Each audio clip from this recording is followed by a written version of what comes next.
Team হিসেবে underrated হতে পারে, বাট আমাদের প্লেয়ারের মধ্যে অনেক ক্যালিবার আছে আমি মনে করি। আমাদের টিমে এক্সপিরিয়েন্স প্লেয়াররাই কিন্তু আমাদের মানে লিডিং রোল প্লে করে। রংপুর আছে ইনশাল্লাহ, এখন প্রতিপক্ষ যেই আসবে আমরা খেলবো আলহামদুলিল্লাহ।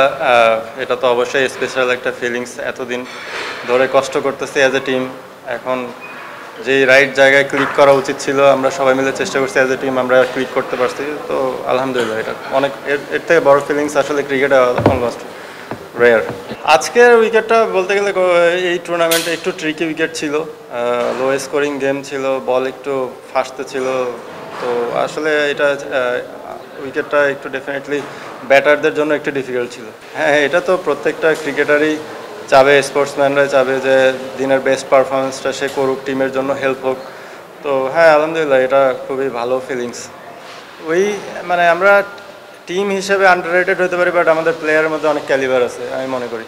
তো সবচেয়ে বড় সাইন হচ্ছে যে আমাদের টিমে এক্সপিরিয়েন্স প্লেয়াররাই কিন্তু আমাদের মানে লিডিং রোল প্লে করে।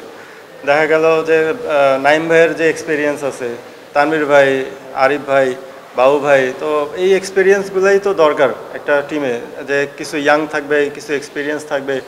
তো এটার কম্বিনেশনটাই আমাদেরকে অনেক আগায় রাখছে। আপনারা তো সবগুলো দলকেই দেখছেন বা আপনারা একজন আরেকজন বন্ধু, সব মিলিয়ে রংপুরের টিম বন্ডিং জুনিয়র সিনিয়রের মধ্যে এই যে জেলিংটা রংপুরেই সবচেয়ে মজবুত। অন্য টিমেরটা বলতে পারবো না, তবে আমাদের টিমে আমরা সবাই এনসিএল যখন 4 ডে থেকে শুরু হয় আমরা অনেক মজা করি, অ্যাজ এ ফ্যামিলি হিসেবে থাকার চেষ্টা করি। অনেক ভালো বন্ডিং আমরা এটা মেনটেন করার চেষ্টা করি। আর সিনিয়ররা এই স্পেসটা আমাদের করে দিচ্ছেন, যে তারা কখনো এটা ফিল করায় না যে তারা সিনিয়র বা আমরা জুনিয়র। তো এইটা আমাদের ক্ষেত্রে অনেক প্লাস পয়েন্ট হয়ে দাঁড়াইছে। Double million offer, Walton fridge কিনে পেতে পারেন 20 লক্ষ টাকা, রয়েছে কোটি কোটি টাকার নিশ্চিত উপহার। যেটা বললাম যে এটা কি আপনাদের চ্যালেঞ্জ বাড়িয়ে দেয় নাকি চাপটা খালি কমিয়ে দেয়? আসলে আমরা এত কিছুতে অবশ্য ফোকাস করি না। আমরা আমাদের রোলটা জানি যে আমাদের রোলটা কি করা উচিত।